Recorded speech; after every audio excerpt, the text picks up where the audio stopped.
that's it. Like I said, I thought it was a great experience, and I didn't think I was gonna like it at first. I remember I was walking around my neighborhood and we were texting when you had your other podcast going about your journey and stuff, and I was like, do you have anybody lined up? He goes, you. And I go, get the fuck out of here. And then we talked about it, and I was like, all right. Welcome to Rogue Bogues, the final episode of this glorious run between myself and Pro.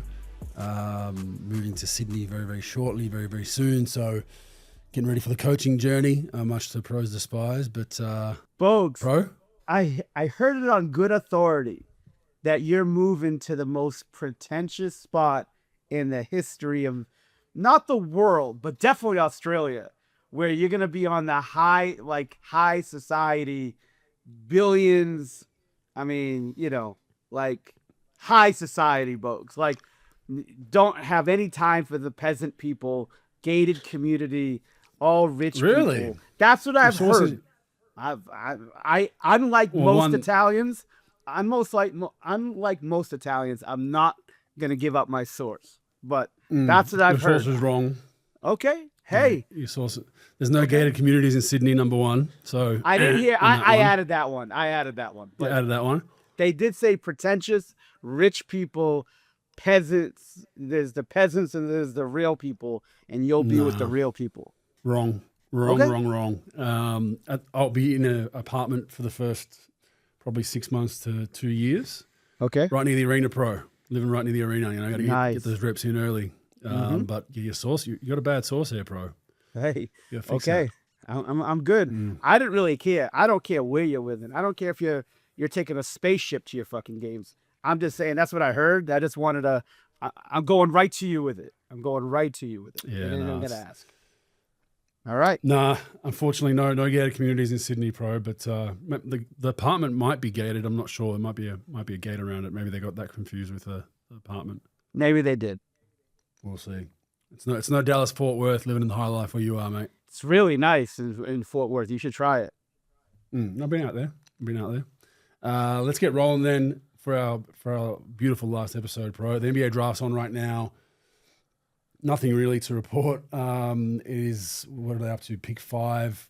Surprisingly, Cooper Flag goes number 1. No surprise there, right, Pro? I do forget about Cooper Flag.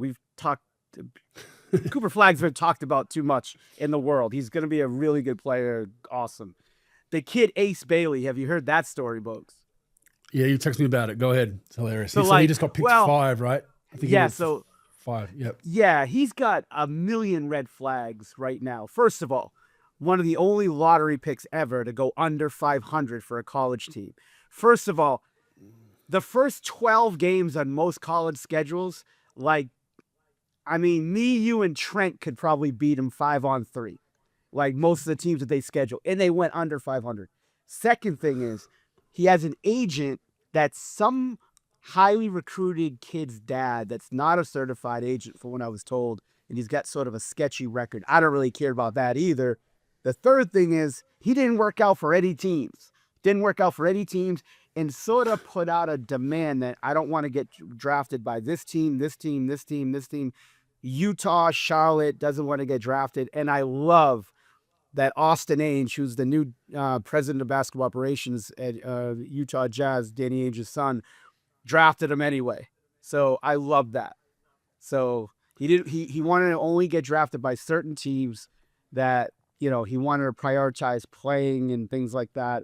He didn't want to go to Utah, didn't want to go to Charlotte, but he went there anyway. So Was that the kid that asked?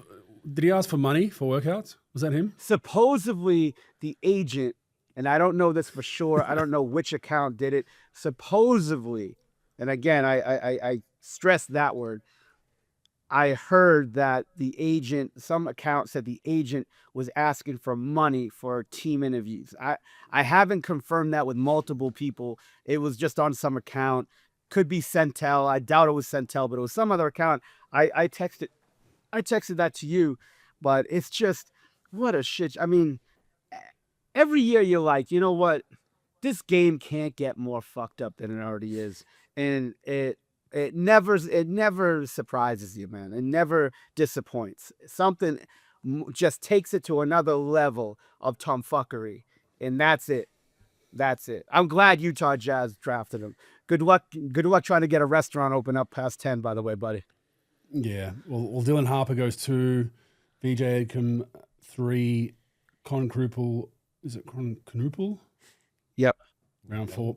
He goes 4, Ace Bailey 5, 6 Trey Johnson 7, Jeremiah Fears. The rest is on the clock right now. The Ace Bailey thing to Utah, it's risky. It's risky to do that for Utah. I get why Utah is doing it. If they're like, you know what, this is the best talent available, we can have him for at least 3 or 4 years. But if he's got red flags and you're going to Salt Lake City, not a big lights town, not a party town, not a Hollywood town. The team probably not going to be good for another couple of years at best. We did this in Milwaukee with Iwan Lian, the Chinese guy. Mm-hmm. I think we drafted him in Milwaukee. I think it was 08. Mm-hmm. He was on record saying did not work out for Milwaukee. I don't think. Fagan was his agent. Yep. Yeah. Do not draft me, Milwaukee.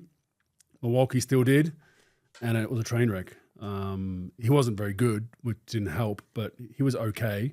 And then he was out of town within 3 or 4 years, and they just burnt to picks. Sometimes you want to listen to guys. Sometimes, look, there's agents that do it strategically to try to get their guy to a bigger market and all that, and teams are just like, you know what, too bad, we're drafting you. But when you're this young and you got this much baggage, it's a risky proposition for Utah, and I envision some fines in his rookie year, bro. That's what I envision. I envision he's gonna get whacked with a couple of fines and probably figure things out that way. Yeah, he's gonna grow up for sure. It is a little risky, but look, when you're drafting Bogues, and this is where teams sometimes get messed up. Now, look, he's got some red flags on the record and some of the things. Most of it, I mean, it's true, it happened, but most of it I was just sort of fucking around and joking with as far as like red flag. But it is a little bit things to be concerned about. But when you're drafted, it's about talent, and unless the real baggage, because all these NBA teams, they've got background checks and they do intel forever and they try to get every piece of intel that you can on a kid. If the kid's really good, and from what I've heard, Bailey, Edgecombe, Harper, Flagg are the 4 guys that are really have a chance to be really, really good. To me, I don't think there's going to be anyone that's going to probably get in the top 5 to 8, but I think Flagg has the best chance. But I think you have to take a chance, especially, I mean, they have one of the top 5 or 6 coaches in the league in Will Hardy. He's really good. The development program I've heard is pretty good. And if you could just get them, and look, there's going to be definitely some train wreck situations the first 6 months to get this kid acclimated about what being a pro is all about. But if he's a talent, Bogues, you can't draft a guy that's 2 levels below, that's going to be like a good 6th or 7th best player on a team, and you pass up a guy who could be a borderline all-star, an all-star player, especially if you have, look, you employ about 1,000 fucking coaches. One guy's got to be able to get to this kid, and as far as like being on time, being a pro, and it's going to be tough at first. But you're right, there are red flags, but when you're drafting that high, Bogues, it's not like when you draft in a 22 and you're like, I don't know, maybe we'll take a flyer on this kid or maybe not. But like when you have a chance to get a kid that has talent like that, I think it's hard not to draft him. Yeah, he's a power forward, right? 17 like and 3-4. 7 with an assist a night. Shot at 35% from 3, 46% from the field. Folks, how about 2 top 6 picks and you go under 500? Yeah, who was the other one? Dylan Harper, the guy who went 2. Oh, yeah. That's tough. I mean, we seen it. The last time I've seen something like that happen, it was like Vin Baker at Hartford. But like, well, no, Ben Simmons went 1. They didn't make the tournament, right? That's true too. Yeah, they were 5. Yeah. I think they were 500, but I got you don't see generally, a lot. Generally a top 5 picks playing at least, at least in the first round of the tourney, right? Like, yeah, 500. Come on, man. I mean, yeah, that's rough. Exactly. Especially when you front load it with some cupcake teams. So, All right, a lot of trades went down the last couple of days already before the draft. Most notably, Kevin Durant gets Houston for Jalen Green, Dylan Brooks, 25 first-round pick, 25 second-round pick, 226 second-round picks, 2030 second-round pick, 2032 second-round pick. So Houston give up a lot of picks. Now some are via other teams, via OKC, via Boston, but Phoenix just seem to be completely cleaning house. All reports that everyone's movable except for Booker at the moment. They've got to try to figure out what they're doing with Beal. And Kevin Durant gets to Houston, and is he the piece to put them over the top? Well, the guy's the most efficient scorer in NBA history. As you know, as much as people want to talk about his age, and I get all that, but I mean, the difference between him and Green is efficiency. Green's just not an efficient player. We saw that in the playoffs. He's young. He's going to get better, but I've never really been a huge fan of his. I think that getting Durant, you know, you got Thompson, who's going to be an all-star level defender. You know, they don't have great defense except Thompson, and Durant's a very underrated defender. You know, Şengün doesn't really guard people, but Jabari Smith isn't bad. Bogues, I think that it will definitely look with Oklahoma City being as good as they are. I guess you got to go after it. And I didn't think they'd have to give up Green, but you do lose some scoring and youth with Green, especially a guy you're going to move forward with. But I think this deal, especially they didn't have to give up a ton of picks except the 10th pick of this year's draft, really, in a bunch of seconds. I think it's a good deal for Houston. I really do. And then, you know, for Phoenix, they just, you know, figuring out what they're trying to do, you know, because you didn't get a ton of picks. You got Jalen Green, who's good, but then you got to put him with Booker. You know, how's that going to work? But I love the trade for Houston. I think it's a good deal. So you think KD starts at the 4 or the 3? And I who think goes he on the bench? So you're probably going to go Van Vliet, Thompson, Şengün. Yeah, Yep, so you go. We'll go 1 to 5. So we'll go Thompson, Jabari Smith, Durant at 4, and Şengün at 5. So Smith at the 3. Yeah, I would think so, Bogues. You know, I guess you could interchange Durant. Interchangeable. Yeah, but I mean, you're almost at a point where you can, you know, no KD's not going to come off the bench, but imagine him with that young team, you know, and you just bring him in, protect his body a little bit, play him 20-25. He's not going to come off the bench, so it's not going to happen. But no, I mean, I think he's going to be a huge valuable piece. It's just it's going to be interesting with that lineup, where, you know, I guess Jabari needs the ball, Şengün needs the ball, KD needs the ball. Van Vliet is kind of more of a scoring. I mean, he does have some high assist gains, but he's also a shooting point guard, right? Like, he's going to get him up. Yeah. Thompson and Eason are probably the two that don't really need the ball. They can move off it and don't need it, but there is a lot of ball to share around. Then you got Cam Whitmore off the bench. You got Reed Shepherd. You got a few other guys that also need the ball. Mm-hmm. It will be interesting to see how that all fits. But look, KD hasn't had a great run with his previous previous 4 or 5 teams coaching wise. Steve Kerr got a drive by the other day from him. I think that someone leaked that, you know, KD hated the offense there and blah blah blah blah blah. And same thing in Phoenix. And I think, you know, Udoka's probably the one guy that could probably hold him accountable a little bit more, you'd think. Whereas if he's having, you know, kind of getting pissed off with the way the offense is flowing or running or this or that. And, you know, KD, when I was with the Warriors, his mentality was, you know, a lot of the ball movement stuff with the Warriors to get to a shot.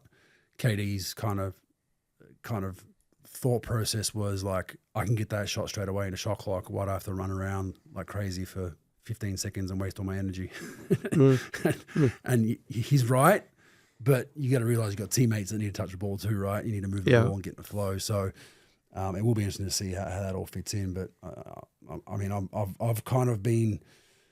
been kind of hit upside the head with picking teams that Kevin Durant's gone to the last couple of seasons when they're stacked like this. And I'm not going to do it again. I just, you know, I wouldn't say they're a championship team right now. No, I don't think so. But I think they will. I think this could get them over the edge to maybe win a round. I think it's safe to say. And the West is going to be pretty good. Outside of Oklahoma City, you've got a bunch of teams sort of, you know, trying to make some moves here to, you know, to get better. But, you know, you still have teams like the Clippers. You still have, a bunch of teams just trying to jockey for position and try to get, Dallas is going to be good. Minnesota's always good. But I think you could probably get to that 4 or 5 seed again and, maybe even get a home court advantage in the playoffs. But with Durant, again, if you look at his numbers throughout his career, over 50% shooter, guy could just score. And you don't forget, you probably have 20 shots that got freed up by trading Jalen Green away. So I think they'll figure it out. Yeah, I don't think he's like a total black hole of a guy who's just jacking up 26 shots. So he's a legit closer though. You put him in that series against Golden State where Houston was going notoriously to Sengun to close games out for him. Right. Some, didn't work that well with Draymond guarding him. Now you got KD out there as well. You got a genuine closer that can finish off games for you and get you tough buckets. And like you said, he's the most efficient tough shot scorer I've seen in my lifetime, as far as the shots that he makes on a consistent level from anywhere on the floor. You can post him up, you can elbow extend him, you can shoot the three, you can play in the pick and roll. He's so versatile and so long. He's just a matchup nightmare. But the thing with him is the last couple of years is the buy-in and making sure that he stays engaged with the coaching staff and the team and making sure that he's trying to do the right thing. And that's probably been his challenge over the last couple of seasons. Yeah, and this is probably the best coach he's had as far as a guy who will go back at you, for sure. He had Vogel and Budenholzer. Those aren't what those guys do. Those guys are tacticians. They're smart.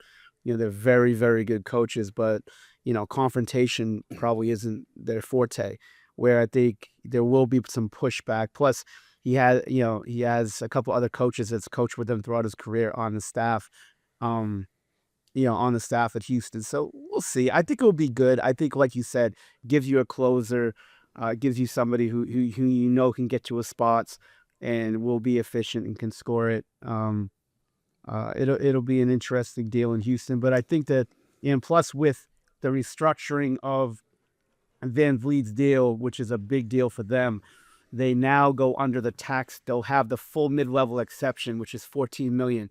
So the taxpayer mid-level exception is considerably smaller if you're paying tax versus not. Now, because Van Vliet, they tore up his player option and they extended his deal, but he gets $20 million less, I think, this year, and they load him up for next. So they'll have $14 million suspended free agency on full mid-level instead of $3.5 or $4 million bucks. So that is a big difference when you're trying to add another piece to what they're trying to do in their rotation. 100%. Yeah, we'll be interested to see. And then obviously Jock will be most likely moving on, judging by those numbers, bro. I read that. Nothing's been said, but there's multiple people on the internet saying, on the social media, saying that he's going to get waived before the 29th, but I haven't heard anything. So let's hope not. Let's hope not. Yeah, we'll I hope it's not. A nice payday for him. But surely someone out there can utilize him as a backup. Your Celtics are really active, pro. Your former alma mater. Yep. They trade Drew Holiday, who they just extended recently, right? For Anthony Simons and 2 future second-round picks. And then they also get in a 3-team deal with Atlanta and Brooklyn. Georges Niang, second-round pick from go to Boston. Porzingis and a second-round pick go to Atlanta. Terrence Mann and a first-round pick go to Brooklyn. They're just trying to get under that apron. They got Brown and Tatum as max guys, and they did, and that was the whole goal of what they're doing. And they were, on record as losing money in the championship year. They won the championship because of their payroll. They were on the second apron, I believe. They lost money according to the owners. So, teams are starting to move away from this big three kind of stacking your roster. I think now, we'll touch on it a bit later, but seeing what Indiana have done, what OKC have done, I think it's a breath of fresh air in a way, because it's gonna make teams not just try to do the Phoenix Sun, and seeing how bad Phoenix Suns kind of capitulated with the big three. Teams are moving away from it now and valuing those mid-level role players that are integral to winning. So Boston looks like they're doing that, and rumored that Brown's on the market too, bro. On top of this, still Brown and White, which is wild. So Are they just going full blow up around, let's rebuild around Tatum and some of our younger guys? I mean, are they eyeing someone else in free agency to free up some cap space for? What's going on there? Well, Bogues, a lot of GMs are victim to what their owner says, and the owner's not going to take the hit. It's going to be the GM, and a new guy just buys a team for $6 billion. And look, the Lakers got sold for $10 billion. They're not the Lakers. They don't even own their own building. So for $6 billion, this guy comes in. You're not making money. The big thing was, hey, we got to cut payroll. And that was going to be done before the new ownership took over anyway. So right now they saved in these two deals, they saved $260 million, in this year alone. It's supposed to be with salary and tax and all that. It was $540 million. With the slashing of these deals, they go down to like $280 million or something like that. So it's like $260 million difference. It's huge. It gives them a little breathing room with money. I think this was strictly a money deal, Bogues. I don't think they're shifting anything. I think that, look, they won their championship, but those bills stack up. And when you're not making money, look, these owners don't make money on the teams, on a year-to-year basis for the most part. They make their money when they sell. And these guys just bought for $6.1 billion. They bought on the high side, and all these evaluations are going up. I don't think I think they have to just reshape their focus because of their fiscal responsibility to what they got to do. It'll be interesting. You've got you've got, just like most of these other teams now, you got a guy with a torn Achilles tendon. You basically, your timeline's fucked up for a year. You can't do anything next year because of Tatum's out. So you basically got to just run around with these guys.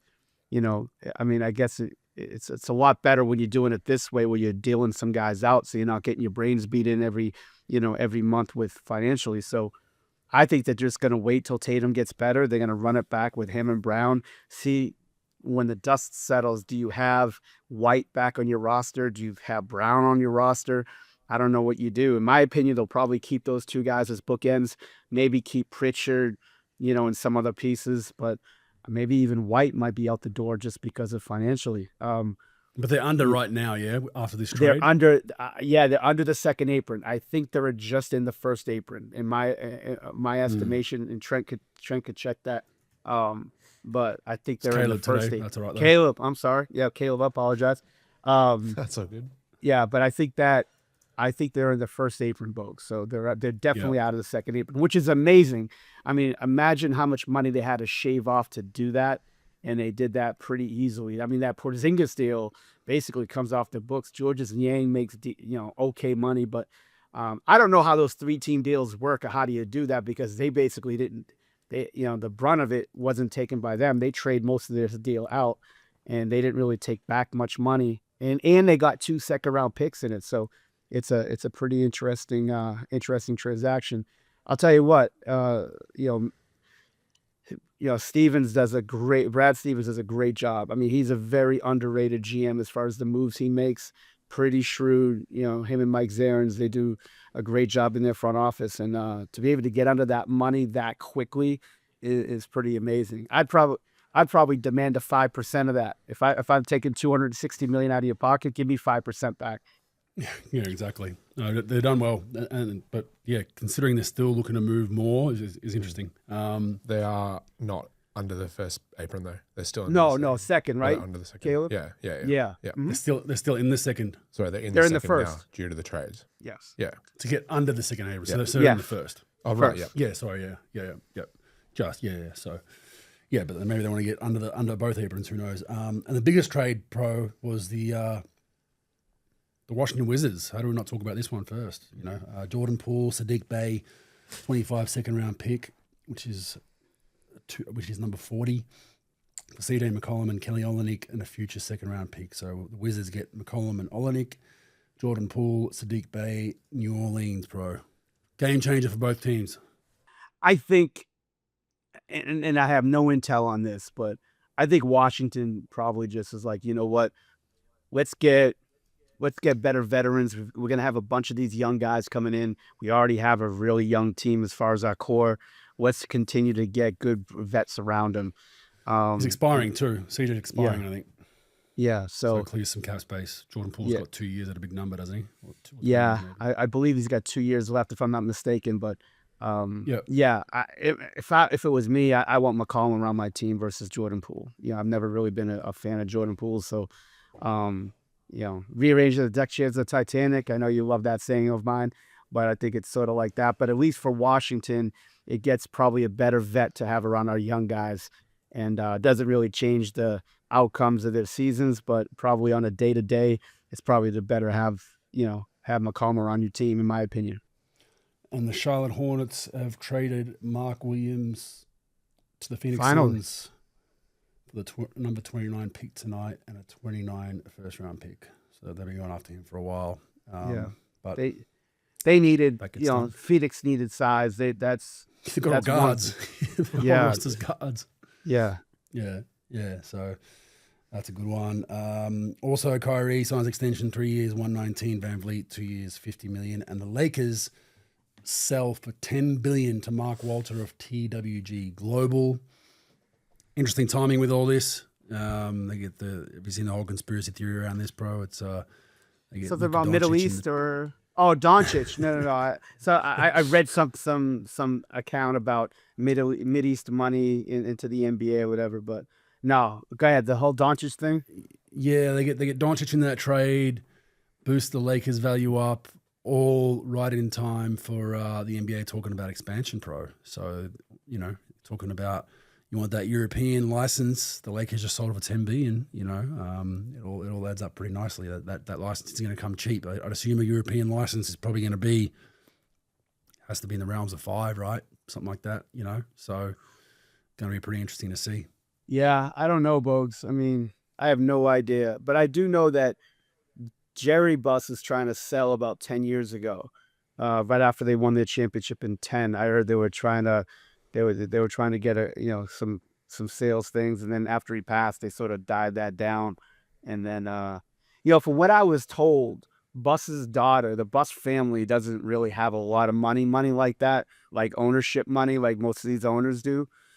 Because again, they bought real low with them. They remember the story about the Clippers where they couldn't afford, he couldn't afford it. So the guy from the Clippers, they drove around and says, all right, what properties you want for, to give me the money for the Lakers. So, they don't really have money like that. And maybe they just said, you know what, enough's enough. But again, I did read that Buss's daughter Jeannie is still going to be like director of basketball or whatever. Yeah, like high up. But I don't know. The whole conspiracy theory thing, I mean, it does sound interesting as far as the Doncic deal, get everything up.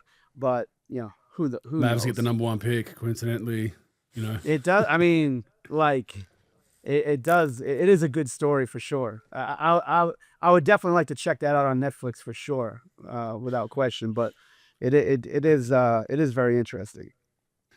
All right, let's just go through the finals. Ends OKC 4-3. Kind of game 5. OKC just demolish Indiana for the most part, 120-109. Game 6 goes the opposite. It goes 108-91 for Indiana. Going into OKC for game 7, I mean, it was going to be a tough task for Indiana regardless, but I felt like the game was hanging to go either way right at the point of Haliburton's Achilles. I still think OKC win with Haliburton healthy in that lineup, or not healthy, or at least just playing on that bad half. I just felt like OKC still was going to be too deep and too tough, and they just have,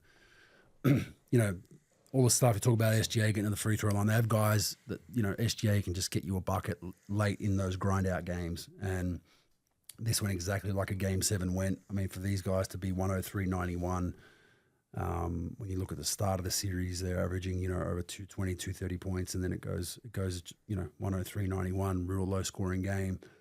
But you hate to see Haliburton get hurt. You hate to see it the way it is. I mean, he was playing through injury. Something to note when you talk about Luka Doncic and these guys sitting out with calf strains, this is why, teams are very diligent at times with this kind of stuff. Albeit the NBA Finals, you got to play. But when you play with these kind of calf strains and tendon strains, your risk is the next common denominator of force, which is usually your Achilles. And unfortunately, he's going to be out now for the year, which definitely hurts their season next season, because this isn't a situation where he's done his Achilles in mid-season where you can at least get him back for a push. He's done. Even if they make the playoffs, he's not going to be healthy by then. 9 months would be an extreme timeline to be back from an Achilles. So credit to Indiana. They battled. They made this a series, dealing with injuries and whatnot. They were a team that wasn't picked by very many, including myself. Pretty much after the first round, no one really picked them. They just continued to bounce through and played a beautiful style of basketball. But OKC should be commended too. They face some adversity. They face different things at different times, but just super balanced, a bunch of different weapons. They guard, they're tough, they're gritty. From the Australian point of view, there's a lot of topic now about who won the Caruso-Giddey trade. My opinion is I think both teams won that trade. I think OKC got exactly what they needed. A role-playing backup that's, predominantly going to guard, doesn't need the ball, and just happened to knock down key three after key three in that series at times whenever Indiana were making a run. And then in Chicago, I've got a guy they can build around in Giddey. So I think there's a win-win there. But, OKC, the craziest thing about it is, I've touched on it last week, is their age, one of the youngest teams in the NBA Finals. They're going to be good for a long, long time. And they have so much flexibility with Presti and what he's done that they can even build better from what their current roster is, which is just mind-boggling, Pro. But all in all, a very good final series, I think. You love it when it goes 7, and it was a very, very good series to watch. Yeah, for sure. That play was brutal with Haliburton, for sure. I thought they were going to win, Bogues, to be honest. It was funny. I was with Jock last weekend. We were working him out in Houston, and I was on a plane. It was like delayed, 2 flat tires. And no, I didn't get on the plane before they got 2 flat tires, so it ain't my weight. But I'm watching the game, and it's just I was sick to my stomach, man. I was sick to my stomach. I thought that they were going to win in that first 7 minutes. They came out, and just how this whole playoff played out for them, as far as like how much just force they play with, and how much confidence they have, and how much confidence they came out with. They were loose. They were making shots. They were all over the place. And I thought if Haliburton stayed in that game and played normal minutes and did his thing, I thought they were going to win that game. I thought that, they just had that much just sort of force behind them, and how hard they played and how effective they were. But it was just brutal to watch that. I think with these calf injuries, Bogues, I think that, they're going to start treating them like concussion protocol. I think you're going to start seeing, we've had I think 8 in a year's time. And I'll talk about that later, but it's crazy. As far as Oklahoma City, the way they play together, the way most of their core talent is all young. It's amazing to watch how that team was put together. Like I've said in previous shows, they've gotten rebuilt 3 times for 3 title runs. They made 2, the second one they had with Paul George and those guys. Presti flipped that roster multiple times. And if you watch his interview saying, look, just have patience with us. We're going to keep on trying to flip this thing.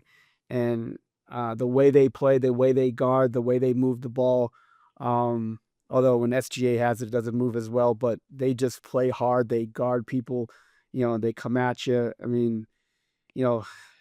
Chet Holmgren and Jalen Williams still on their rookie deals. Like you said, they got a ton of picks. I think at some point, Aaron Wiggins, well, not much Wiggins, but more like Cason Wallace, that's going to be a little bit tough for him, because the Williams and Holmgren deals are going to come up. And then you got guys like Cason Wallace, but like you said, they've got all this flexibility with picks and things. They can deal out players. They can deal out players. They could deal out things and make moves, draft young guys.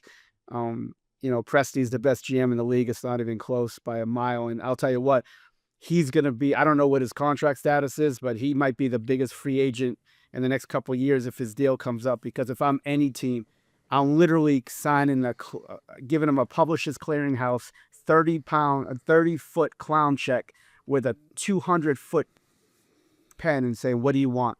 And we'll just fill in the amount, because the way that guy could run an organization and run a team and build, it's pretty fun to watch. And with, with Coach Carlisle and all those guys, man, in Indiana, they fought hard. And their timeline's a little messed up with the Haliburton thing. Now they got to play through it next year and then try to make their run in the following year. If they could, if they could capture lightning in a bottle again, maybe they can.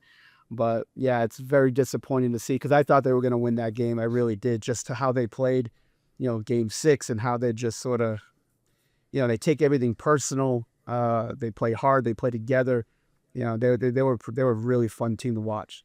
Yeah, I've heard from a friend of mine in the NBA that Lakers Presti could be on the cards if Pelinka moves on, which could also happen the next couple of years. So that's one to watch. The other one is Bob Myers, potentially looked at by the Lakers. The only thing with Presti, Bogues, and Sam is a guy that would need total control from top to bottom, and the only way he's Belichick like that, and the only way he can do what needs to be done, he has to do it his way.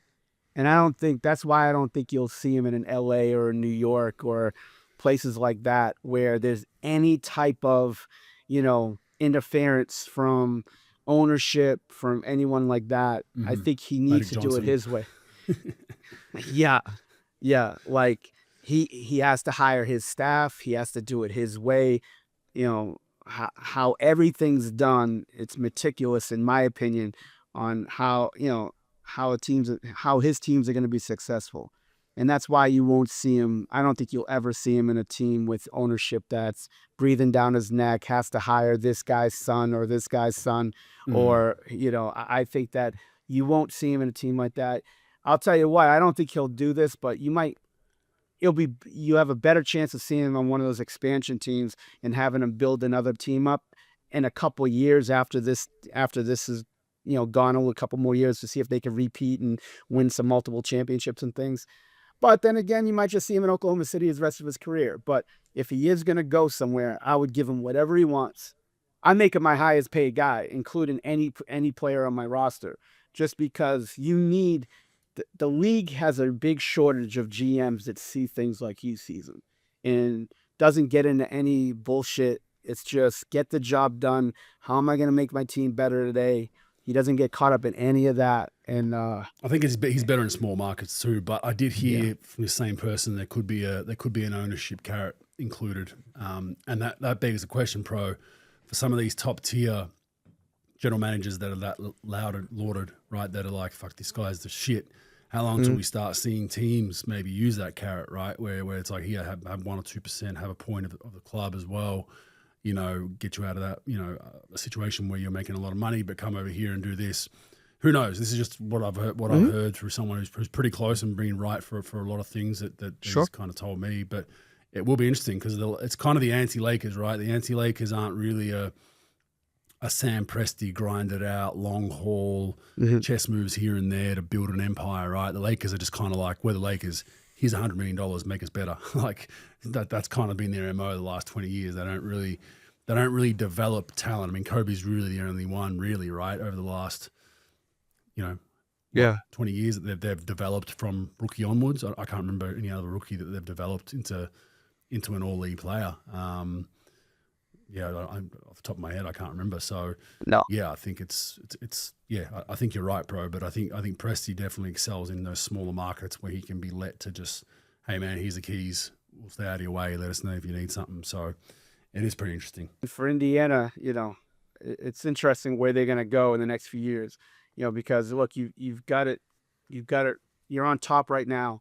You got to go another year without. I mean, look. We've undervalued those guys all year. At least I have, for sure, as far as where they can go. But without Haliburton, it's going to be a tough road. And then, all these role players and things like that. Like, where do you go from here with that? That's probably the biggest thing. Well, the 22nd in payroll, Indiana, they go down a little bit more. And by the way, both these teams in the finals, 22nd and 24th in payroll, if you don't mind, which is just amazing. Oklahoma City go. In 2 years, they go down to 80, but they got to obviously that's going to be skyrocketing with Chet and Williams that they got to pay. But it does make things interesting, and I think it's it's a copycat league, and let's hope the league now teams have figured that we need to build a deep roster, not just a roster of one or two superstars. So looking forward to that. All right, useful or useless, Pro. Touching on the lowest payroll, the Thunder won the title with the 24th highest payroll in the NBA, tied for the lowest ever in NBA history to win a championship with the 24th highest payroll. There was 2 other teams that are tied with, Pro. Can you name them? Fuck no, I can't name them, Bogues. You know I'm terrible at this, but I'll take a stab One at was it. in the 90s.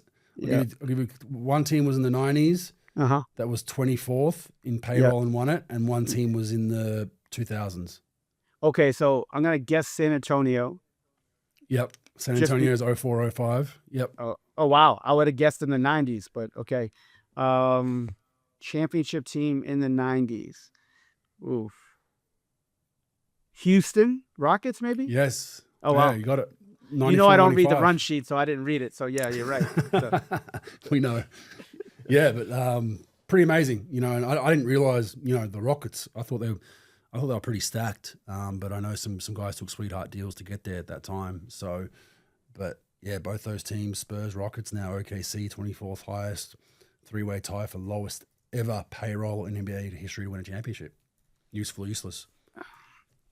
it's a great stat, but useless in the point where those two guys are still just on their rookie deals. So it's not like they acquired those guys, but they had to draft them. But I guess you draft them. So it is useful as far as winning a championship, spending that little of money in comparison. But even though that, I remember a scout in the NBA was like, pound for pound, Serge Ibaka is the best, one of the best bigs in the league. I'm like, why? I like him. He's really good. He goes, well, they're only paying him like, I don't know, $2.2 million.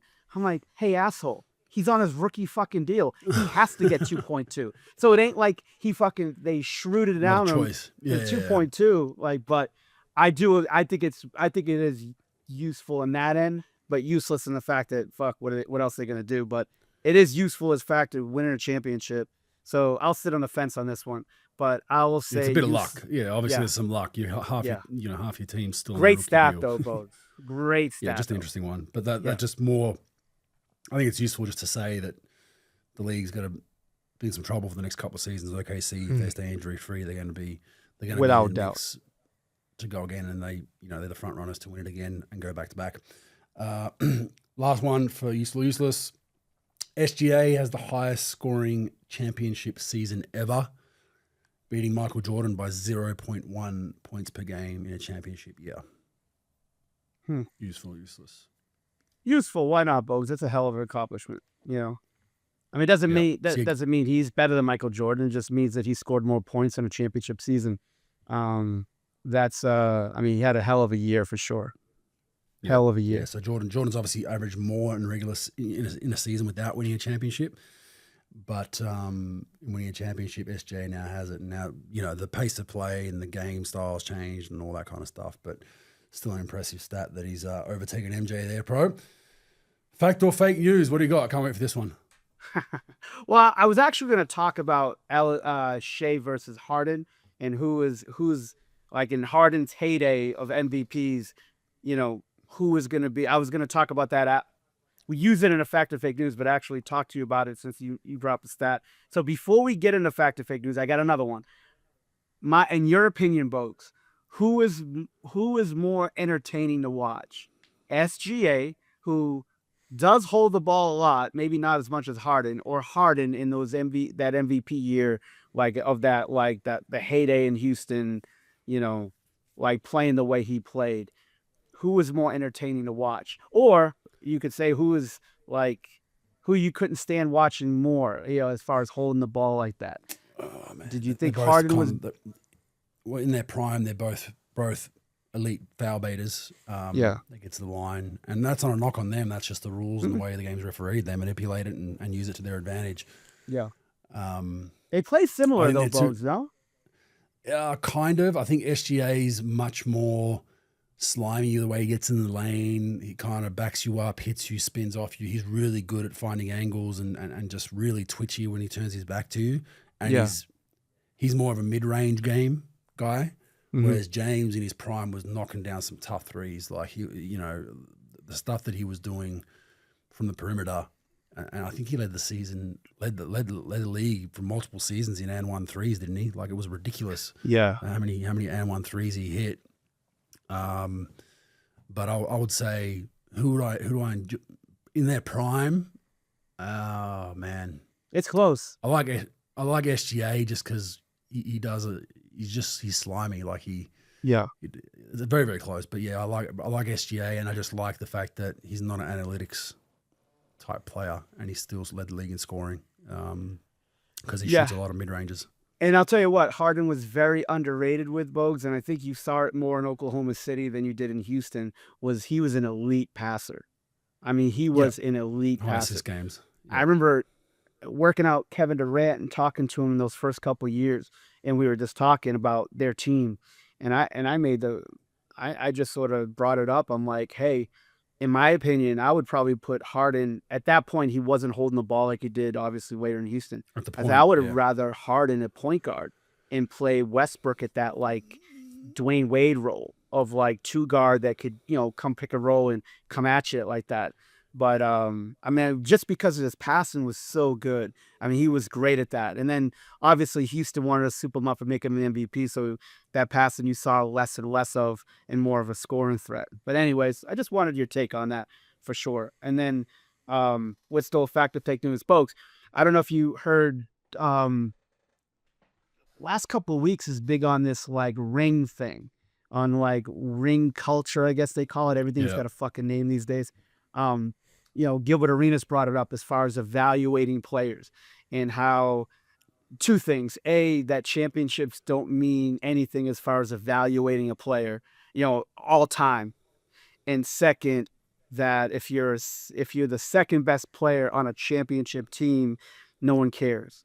So yeah, you have to be the best player on your team to claim championship. Fact or fake news that you should not add in championships when evaluating all-time players?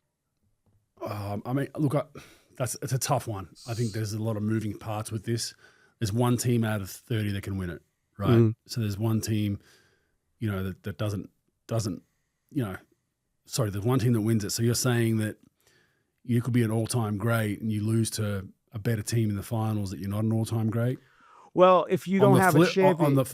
If you have a championship. I get what you're saying. Yeah. I get what you're saying. But then on the flip side, there's an argument of guys that are first round exit guys that put up massive numbers that we all know, or barely make the playoffs, but they average crazy numbers, but aren't winners.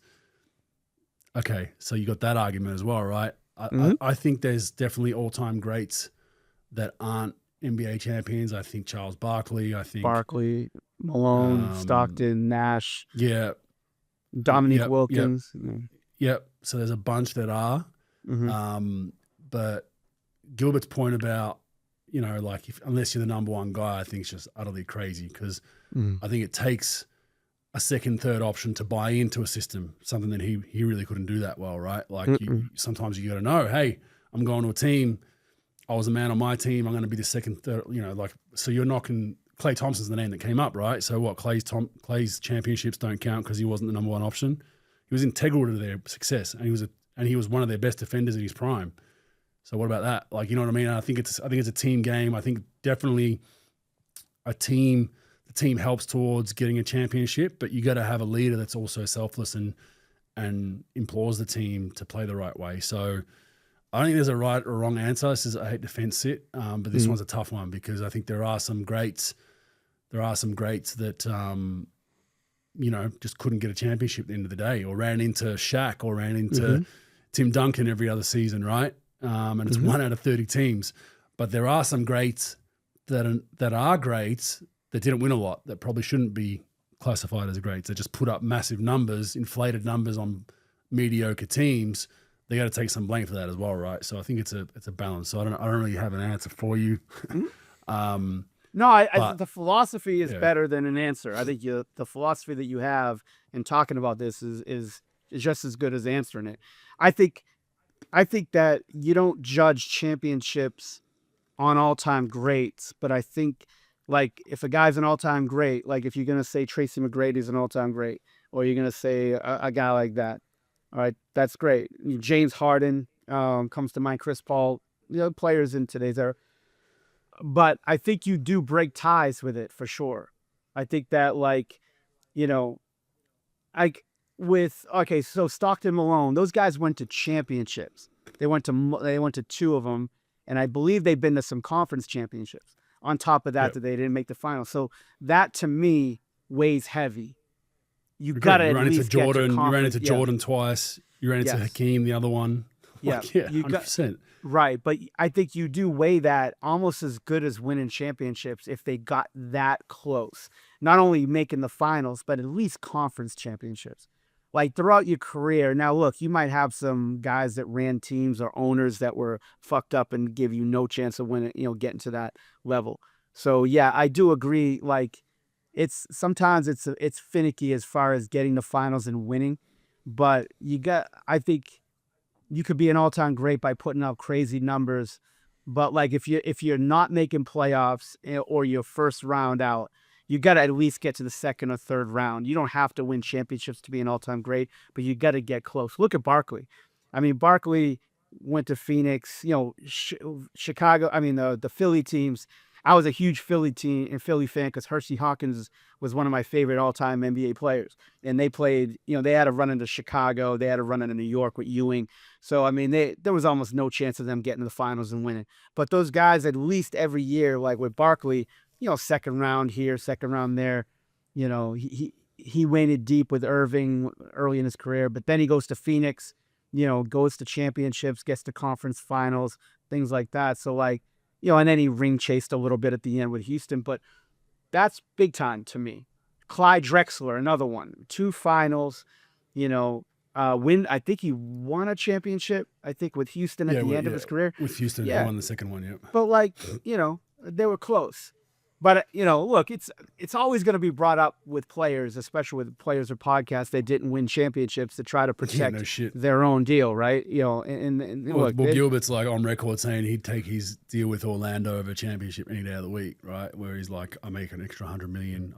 He's like, fuck your ring, right? Yeah, and I get it, but by his methodology and the methodology of like all-time greats are just the one. So the star that wins the championship, he's the all-time great. That means you get 10 all-time greats every decade if no team repeats, because there's one leader of the championship team that leads them. Let's say SGA. He's the only person that's going to be great from this season. I doubt it. Like you got more than that. So I think it's I don't get everyone it. protects their own Yeah. shit, and I think Gilbert like protects himself, saying that Team he'll take act. the money. Yeah. And honestly, I agree somewhat with Gilbert saying, I'd rather the 100 million over a ring, because he's like, when you're broke, no cash, you're gonna, wave your ring around. But yeah, I mean, look, it's back to the argument of like, if we went back to back that year, and I have 2 rings instead of 1, what does it really change for me in my everyday life? Like, I mean, even for the stars, it's like it's okay, cool. Like it's just a talking piece to like big yourself up and beat your chest.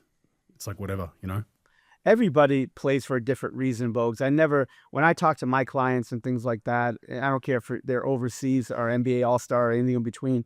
I'm like, look, you play for a different reason. My opinion of it, though, is at the end of the day, you want to be sitting on your porch at 41 years old with a fat bank account that you didn't fucking blow through. And at the end of the day, did you compete in the best possible way? Championship, no one really gives a fuck. But, did you take care of what you had to take care of? And did you maximize any type of talent or ability that you had? And did you maximize that? And did you make a shitload of money, take care of yourself and your family? And then at the end of the day, if you win a championship, you run a good team, what have you, that's all that matters. But different people play for different reasons. But I think when you're trying to defend what you did and trying to undercut other people that won championships or were second best on a championship team because you didn't win a championship. Yeah, it's a little weird to me. I think that, look, those Durant, Steph Curry teams, Both those guys are all-time greats. It doesn't matter Yeah, who's exactly. who was the Finals MVP or who wasn't, or who was the best player or who wasn't. Those both guys they're billionaire. They're gonna make over $1 billion. They're great players. They're gonna be top whatever. And I hate those fucking top 10 lists anyway because look, everybody has a different opinion of who's their top 1, top 5, why not. It's a little They're crazy. never-ending debates. Same as the ring culture stuff. It's just Yeah. they're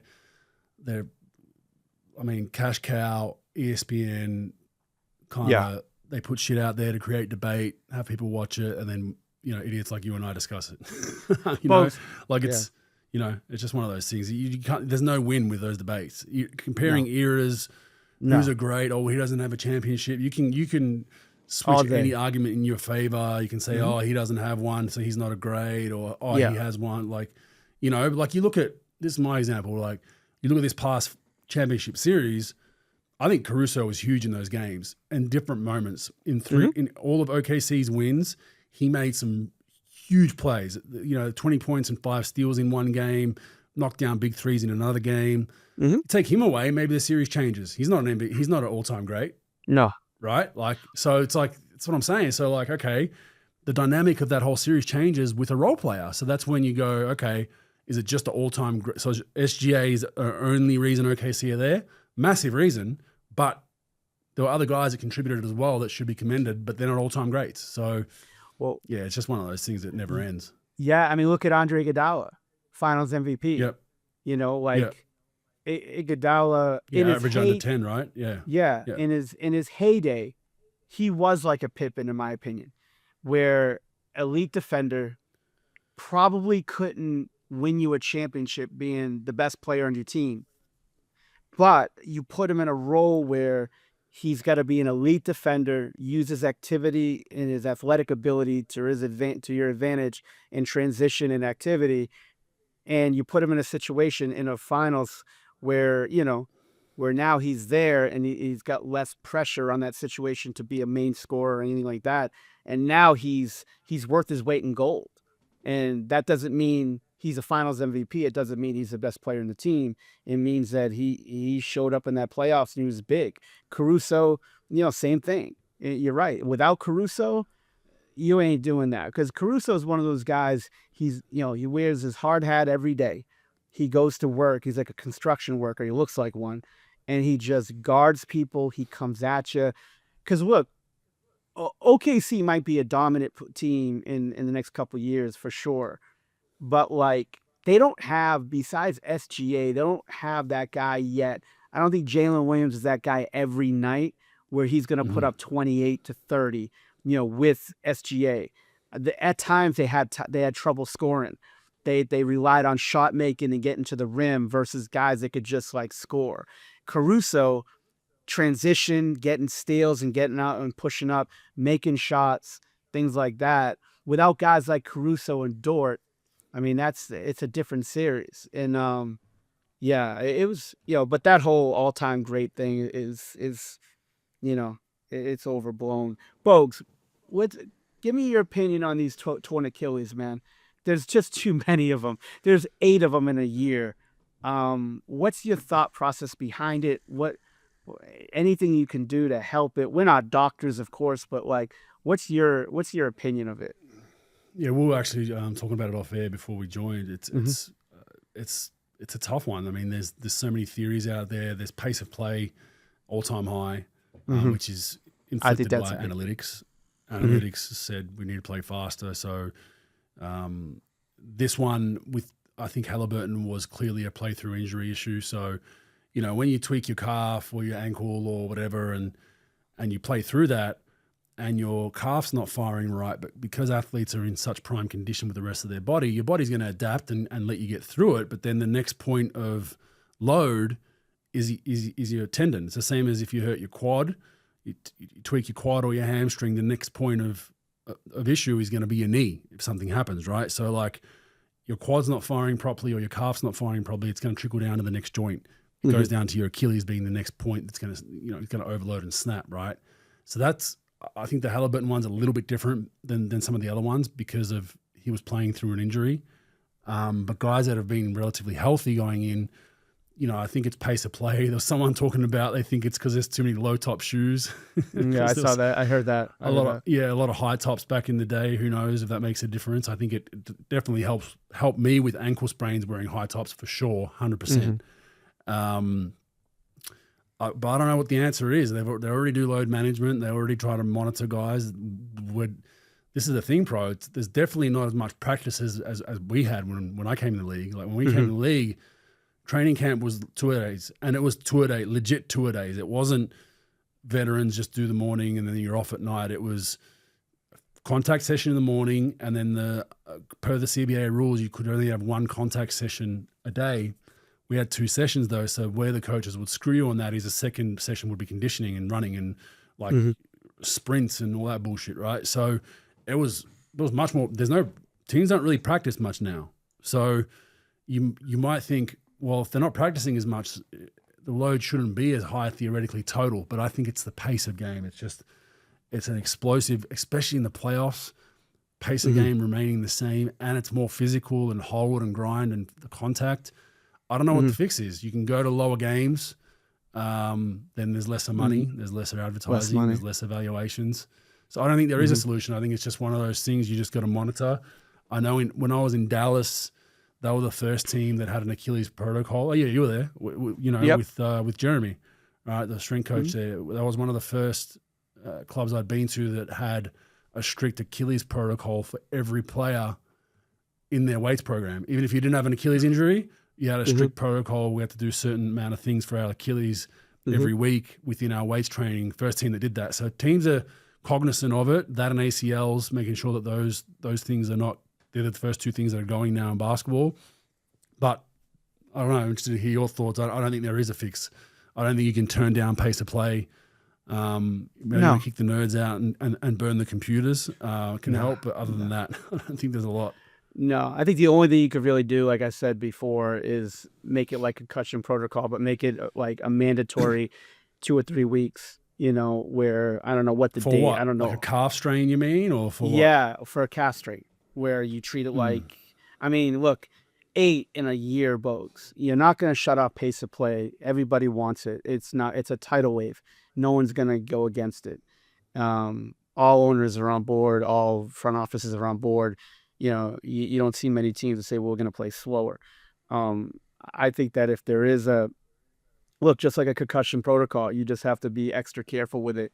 And look, I understand. Look, he went on record saying he's all on board for playing. He would do it again. And I do believe that. Well, I do believe to a certain extent, of course. But I do. I wonder, think Pro. that We probably can't get these numbers, but I wonder what's the Achilles tear number in Europe where the pace of plays. Well, I was going to ask you about lesser. Australia. Do you see it in Australia? No, nowhere near as many. Like I can't remember if anyone did one last season. And you guys practice more, obviously. It's more practice more, travel less. I think travel plays a big part too, Pro. Like you're not, teams are playing and then you're jumping into a, radiation filled tube for, 3-4 hours at a time for your recovery. You're not really recovering. You're at altitude. So yeah, I mean, it's interesting. All those things matter, I think. Sleep patterns are fucked up. You're not probably getting the best rest at times. Diets aren't always great. NBL doesn't have as many 40-minute game, Pro. Pace of play is probably, some teams play fast, but there's a lot of still Euro-based teams that play a bit slower. And then you've got the Euro League in Europe where there are a couple of teams that have Paris basketball and whatnot that try to play fast, but for the most part, it's a 20-second shot clock game, right? So I wonder how many we have in Europe. If you compared like for like compared to the NBA, I'd probably still say the NBA would per capita or per number of players, you'd probably have more in the NBA, but that'd be an interesting one to find. It's just hard to find. There's no real one source for that in Europe. It's pretty impossible to find. Yeah. I got a prediction, Bogues. I'm going to end it, and I'm not going to end the show, but I'm going to have this prediction. I think with the Knicks whole deal, I think Lloyd Pierce will have a chance to get that job, but Lloyd Pierce? I think he'll have a chance. I'm not saying he'll get it. In the next 4 or 5 years, because Carlisle is going to move on at some point. I think Carlisle is going to do a Brad Stevens deal, and I think that I think that he'll be like president of basketball operations at some point when he stops coaching. Mm-hmm. Jenny Busek, the assistant coach of the Indiana Pacers, will be the next head coach of the Indiana Pacers within the next 5 years. Did you see the media that she's been getting in the last couple of months? I don't know if you noticed, but the media, like how he speaks about her, I think, and again, I have no intel, no information, gut feeling, because like I think he's like 67, so he'll probably do it. He'll definitely do it for a few more years. That's his life, but um, I think that he'll move into the like that president basketball role, or whatever, because I think he'd want to be around it for a little longer after that. But I think she will be the next head coach of the Indiana Pacers. Wow, That's cool. just a prediction. Yeah. And that'll be a first. See. That'll be a real first for the stats. That'll be a first. No, that'll be a first for me being right about anything. But yeah, but I think that I think that interesting. Underrated. I don't know anything about her. I don't know anyone that's worked with her. Don't know if she's any good. So she was with us in Dallas for a year. I mean, she's been in the league for a while. She's been in the league for a while. Rick really, you could tell Rick really likes her work. And, he took her to Indiana, and then she's in front of the bench. I think in the next, if that sort of goes the way it should go, I think she'll be the next head coach of the Indiana Pacers. That's my call. I just wonder how that all, like. Well, first of all, somebody's got to do it. Yeah, somebody's got to do it. I agree. It's going to happen. It's going to happen eventually, and I think it's going to happen within the next 5 to 10 years. But my point is, you guys like a KD or, coached by a woman, things not going right. What's the first thing they're going to point to? You know what I mean? It's just, I think that's going to be the tough one. Yeah. And I do think testosterone filled industry. Good point. I do think women are much more, like as far as, I think they're with the men's side, like players. I think being able to adapt. I think they're accepted a lot more in the coaching industry than they were 3 or 4 years ago when this sort of shift started happening on a consistent basis with teams. You could just see that like she's in it. She's in it. I'm not saying she's Red Auerbach or anything, but I do think I'm not questioning her coaching. I'm questioning. You and I have been around NBA players, right? Right. Yep. You and I have been around guys that will create any excuse under the sun if things are not going right. Mm-hmm. My concern is that she, ex-female head coach, whatever, mm-hmm. Lucy Liu, the head coach of blah, blah, blah, and then things aren't going right, but it's not really her fault. I just think that card might be played by players saying like, oh, it's, this woman doesn't know what she's doing, and I think that's going to be the real barrier breaker is a team actually sticking with a woman coach that is doing a decent job and not listening to the players and saying, you know what, this is our candidate. That's going to be more important, in my opinion, than the first head coach, because the first head coach is going to happen. It's how it's supported after that. Now, if she's not doing a great job, no problem. Move her on like anyone else. And there shouldn't be, this is the other side of it, there shouldn't be, a longer leash because they're female. If you're doing a shit job, you're out. But my concern is knowing how knuckleheaded some NBA players are is if things are not going right, instead of blaming, all right, well, let's fix the issue. Is it coaching? No, it's just this woman doesn't know how to coach. We need a guy. This is a guy's league. There's guys with that mentality in the league, right? And that's gonna be the big turning point. I think once you can break that part down, I think it alleviates everything else. And there's we had Fleur McIntyre in Sydney as an assistant. She was phenomenal. She's over in the WNBA now and lauded by players. Players loved her. Communication skills were great. We had a tough coach at the time in Chase Buford. She played a motherly role with guys, knew that women have a different nature to men about going about things and can kind of read things a little bit differently and have a different perspective. And she did a fantastic job with that. So I think it's going to happen. My concern is some of our former colleagues, are not the best to deal with when things are not going well.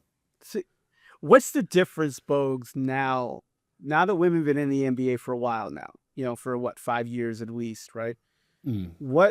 What's the difference now? 5 years ago, if some guy goes, well, she's a woman or whatever, that might have had a little bit more weight behind closed doors than it does, now. What's the difference between someone saying, well, she's a woman, she doesn't know what she's doing, versus that guy's never played in the league, he doesn't know what he's doing. He's just like a video guy, like a first year video, which is what every coach cops, as you know, that hasn't played, right? Like the low level coaches, assistants that come up, they go through that. They get labeled with, well, you haven't played, so it's very similar, very similar, because you can say the same thing to no matter what. There'll not be one. There's not one female coach to be able to say they've played in the NBA, right? So the NBA player will also have that in their back pocket. When there's adversity, it's like, you're calling a guy out and film, what the fuck would you know? You never played in the league, Yeah. And yes, that's my point. It's like, how does that get handled? And that's where the true test is going to be. So I think it's a matter of time. But yeah, I think it's just going to be, one, I hope it's not tokenistic. I hope it's the right person that's doing the right job, right? That's the first thing. I don't want it to just be a tokenistic hire to say that we're the first team. If it's someone like you mentioned that actually is fantastic, no problem whatsoever. And two is the support mechanism post hiring to make sure they have the full support. Well, I think it's, I think Dawn Staley, who's the head coach, the women's coach at South Carolina, or Jenny will probably be one of them, would probably be the first one, in my opinion, to be a head coach in the NBA. If I had to guess, I don't know. I just was, I've just been not tracking, but you just notice it because of hoops hype and stuff like that. And she's had a ton of media, and I know Rick really likes her. And, I'm not saying this is going to happen next year or the year after that, but like say 5 years from now, I think, especially if they continue to do well. Yeah, Rick's going to be 70, so yeah. Yeah, I'd be interested to see. Hey, it's going to happen or it's not going to happen. It is what it is. Like I said, I have no intel in the situation, but just sort of something I just sort of threw up. Before we sign off for the last time, Bogues, what do you got? Anything you want to discuss? No, I've got thank you to you, Pro. I'm going to miss the Shawshank Redemption references, the Titanic references, the fact or fake news going around about 15 times before the question actually comes out. Rephrased 7 times. Yep. Thank all our listeners. I know, the podcast has been up and down. We went to 2 weeks, back to 1. But Pro, listen, as much as you give us shit that we got no listeners, almost 3 million listens over the last 4 years. When you factor in all the online forums, all your podcast channels, Apple Podcasts, all that, Spotify, and then YouTube. There's almost 3 million total. So they're not bad numbers at all over the last 4 years, which has been great. And I think it's been fun doing it. It's been fun talking shit with you and breaking each other's balls. And it's funny that the last episode of the year you showed up 10 minutes early, which is just unbelievable. Bogues, I was trying to maybe fool you into extending this thing. So what's going on? And by the way, not to break your bubble, but my guy Eric Langdon in Florida, who goes to Disney about 18 times a week, I have him just continue to click on every podcast and of ours to just try to up our numbers. I thought we were gonna try to get bought. Well, I thought we were gonna get bought up by Barstool, but that fucking shit didn't happen. Should have got my guy Eric. Keep clicking. Yeah, we had to come up with that. And by the way, last show, Trent doesn't show up to see me off. Well, that was my fault. I had a really bad flu earlier in the week. He was scheduled in, and I had to cancel because I was messed up. The whole family's under the weather right now, so had to give it a miss. And he was actually traveling this last week, so he sends his condolences to the podcast, Pro. But it's been fun, man. It's been real fun, and you can keep that gear that I bought you. That's going to be your payment. That he said I never. Oh, the gear. I thought you meant the shirts. Okay. Yeah, your podcast gear. You can use that for any other podcast. And Pro, if you want to continue the Rogue Bogues podcast by yourself, more than free to. I've offered it to you, like I said, and I've just so we're clear. Pro always gives me shit about not paying him. The podcast was predominantly, on a serious note, done at cost. It cost me money to do the podcast, and the reason why we had sponsorship offers at different times. There was a couple that wanted to move it to their forum, but then would have lost all creative, would have been told what to say, would have been told kind of how to run the podcast to an extent, Pro, and it wasn't something I wanted to do. Definitely the podcast is in the deficit over the 4 years of running it, but I wouldn't have it any other way. I didn't want to do it to a point where we get a sponsor or we get put it onto a forum. There was a forum that made an offer to have it exclusively on one forum, but then can't say this, can't do this, don't talk about this, and it's just like, what's the point in doing it? So I know we joke about the payment stuff and all that, but it has been a passion project for both of us. Pro's donated his time. You know, I've set up a studio and funded all the cameras and done all that stuff. So I know no one feels sorry for me, and it's not about that. It's just to give the people listening that we did this for the right reasons, just to talk shit for 2 hours about basketball and try to make something a little bit different that's out than what is out there. No, it's been fun, man. You listen to all these podcasts. It's all like, not all of them. There are a bunch of them that are really good, but like, a lot of them just say the same thing and they have the same take. And it's, we talk about different things, different levels of basketball. I'm not saying we're geniuses at it, but I just, the people that I know that listen to the show say, look, it's just different. That's why I like it. It's not necessarily like the greatest thing I listen to all week, but it just gives you a different feeling about it, a different take, a different, from a player's take to a coach's take or a front office take, and not just lip service, not just word salad, and things like that. It's been fun, man. I always bust your balls about the money deal. I mean, look, it's not, it keeps me a little bit more sharp with the game, watching a little bit more and paying attention a little bit more. And, and it's just cool to talk about different things. And we don't necessarily talk about everything that all like ESPN and all these other guys talk about. We talk, we try to, you've been really good with the run sheets as far as like different things that probably, wasn't in the top 8 or 9 things that ESPN will talk about or this podcast will talk about, which is great. So we had to talk about like fresh things and then getting your perspective about someone who's played, has had a hell of a career and seen it all, from the top to the bottom and every type of player, every type of coach or front office person. And, it's been fun. It's, I wouldn't want to do it any other way either, which is great, so, that's it. Like I said, I thought it was a great experience, and, I didn't think I was going to like it at first. I remember I was walking around my neighborhood and we were texting when you had your other podcast going about your journey and stuff. And I was like, do you have anybody lined up? He goes, you. And I go, get the fuck out of here. And then we talked about it, and I was like, all right. And I remember the first thing, Bogues, like the first show, you had some like fucking hanging curveball to Barry Bonds in the steroid era deal about James Harden and strip clubs. And I just sort of like gave like a nervous laugh because I didn't really know what to say. I remember you busting my fucking balls. Like, dude, you don't want to do this like the next day, dude. You don't want to do this. If you're uncomfortable, just let me know. I'll just get someone else. I was like, oh, fuck. But I was like, all right, let's, we're good. But, it was great. Cause like, I don't think we didn't throw cheap shots at people. Like you see that all the time, like Perkins and those guys that throw cheap shots at guys. No. We never threw cheap shots. I thought we just sort of spoke our mind. I thought we were professional about it. We laugh and bust balls, but I thought it was really well done with that. Yeah, it was just good, like you said, and it kept you honest about having to watch the games and research stuff, and kept me kind of engaged with basketball and able to speak to some good people on the way. We had a few guests on at times, which was good as well. And no, it's all good, man. Don't shed a tear about it though, Pro. But we appreciate all the help. I know all the fans out there will say thank you to yourself as well for joining us. And never say never, but for now, this is it. And hopefully the coaching journey, I'll be able to be a coach, Bogues, if there's another podcast between you and I, not just player. So we'll see how it goes. Sweet. Let's do that. All right, Pro. Thank you, man. All right, touch on some NBL stuff. Bit of promo real quick. The Pavlos Giannakopoulos Cup is coming to Australia.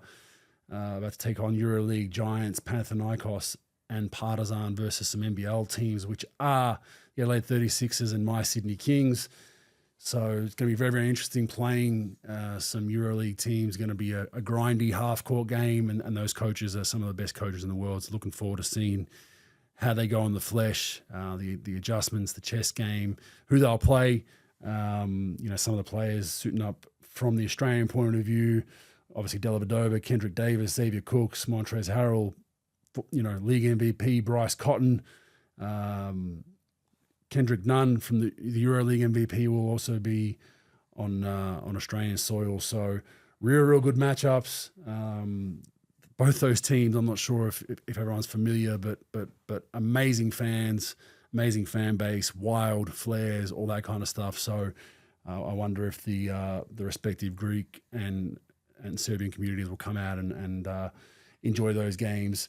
The first game is in Melbourne when Panathinaikos plays Partizan on September 18th at John Cain Arena. Tickets there are from $25 a game, so check that out. And then make sure you're in Sydney. There's 2 games in Sydney, doubleheaders at Kudos Bank Arena on September 21st and 22nd with tickets from under $50, $45.90 at the moment. Jump on Ticket Tech now if you want to have a look at those tickets, but they should be really good games for family. We're looking forward to them. It's always nice to have, I know NBA teams are coming out as well, but have EuroLeague teams. It's a first for the NBL and for Australia to see EuroLeague teams on home soil in Australia have a nice little cup atmosphere that hopefully can be an annual thing. So get out there and buy some tickets if you're in Sydney or Melbourne for those games, and support your respective NBL clubs if you get a chance. Just some quick news in the NBL. PJC has re-signed with the New Zealand Breakers, Jackson Cartwright. Huge signing for them. I think one of the best imports in the league when firing.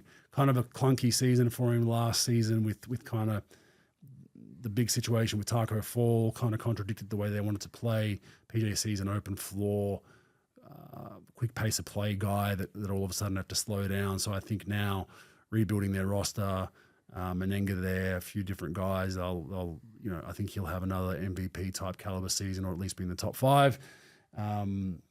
Other than that, been pretty quiet. Other than Montrezl Harrell, the Adelaide Dramas started early for the Adelaide 36ers. He's tested positive for cannabis in China, and I think it's an in-game test. So I think they have different penalties for in-game. There's windows, as we would know. We dealt with some stuff with Xavier Cooks last season, which is well documented. Montrez, there's in-game windows, which is I think a certain amount of time before the game and a certain amount of time after. This is supposed to be an in-game, which is a bit more harsher of a penalty, so it'll be interesting to see. But I don't think it's going to affect the NBL season. Usually these suspensions run up to about a month or 2. People will look back at the Xavier Cooks, which was a different issue, but the club, Xavier did not play the last 2 games of the season, one in which was a very, very important playing game. It will be interesting to see if Adelaide do anything, but by all reports, they can leave this up to the governing body and not have to do anything. It most likely will just be a suspension, which will most likely be in the months leading up to this, NBL season starting. So I don't think he'll miss any games, but it's just not a good thing, not a good start for Adelaide.